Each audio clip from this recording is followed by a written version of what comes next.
महाराष्ट्राला प्रसिद्ध असलेले नांदेडचे जेवढे काही संमेलन घेतलेले आहेत आणि भारतामधून त्या ठिकाणी अनेक व्याख्यात्यांना या ठिकाणी बोलवून वैचारिक शिदोरी त्यांनी दिलेली आहे आणि आजपर्यंत कुठेही कविता न म्हणलेले कवी आहेत, पण आजपर्यंत कुठल्याच स्टेजवर त्यांनी कविता म्हणली नाही, पण त्यांनी प्रत्येकाला स्टेज उपलब्ध करून देतात. गेल्या 20-22 वर्षापासून त्यांच्या स्टेजवर मी स्वतः जाऊन कविता म्हणतोय. आज मी त्यांना विनंती करतोय कोणदेव हटकर यांना त्यांनी या ठिकाणी यावं आणि त्यांचा सन्मान करण्यासाठी मी विचार मंचांना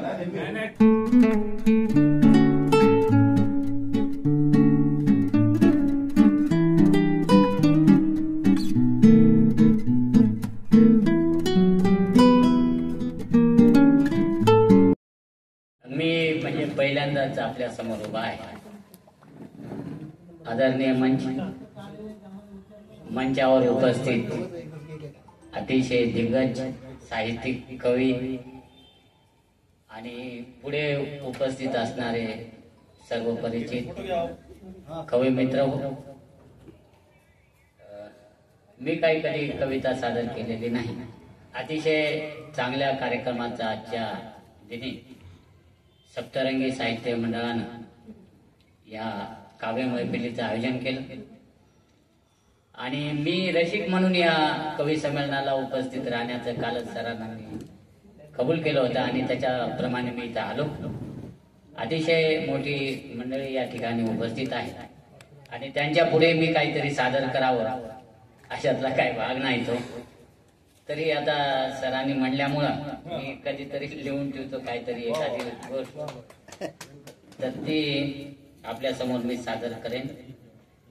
आता ते मी काय 1 किंवा 2 ओळीत लिहितो, ते 4 ओळी तरी कविता असते, परंतु 2 ओळीची कविता असते असं काही मला वाटत नाही. पहिले मी काय करतो की कबीराचा एक दोहा जे सगळ्यांना आपल्याला माहित आहे की कबीर खड़ा बाजार में मांगत सबकी खैर.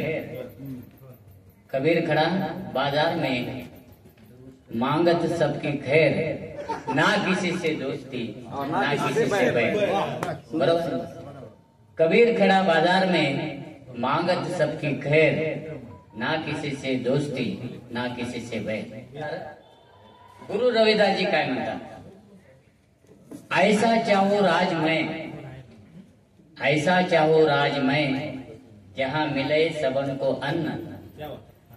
ऐसा चाहो राज में जहाँ मिले सबन को अन्न, छोट बड़ो सब सम बैठे रविदास रहे प्रसन्न. म्हणजे समतेचा विचार कबीर आणि गुरु रविदासांनी मांडला. तर पहिल्या काळामध्ये काय होतं, मानव मानव एक नहीं, जातीवाद का प्रभाव. हे माझे शब्द बस, त्याच्यावरून मी माझे शब्द लिहिले आपल्या समोर सादर करायचो. कालच्या काळामध्ये मानव मानव एक नहीं, जातीवाद का प्रभाव, वंचित शोषित गुलाम रहे मनुवाद का दाव. मानव मानव एक नहीं, जातीवाद का प्रभाव, वंचित शोषित गुलाम रहे मनुवाद का धाव. नंतर संविधानानं काय झालं, सब मानव एक है, सब मानव एक है और सब है एक समान. सब मानव एक है और सब है एक समान, सबको हक बराबरी का देता है भीम का संविधान. असे एक 4 ओळी 2 ओळी मी लिहिल्या, ते आपल्या समोर सादर केल्या आणि आपण शांत चित्तानं ऐकून घेतल्या. त्याच्यामुळं मी आपल्या सर्वांचा आभारी आहो. Thank you very much. धन्यवाद. खूप सुंदर.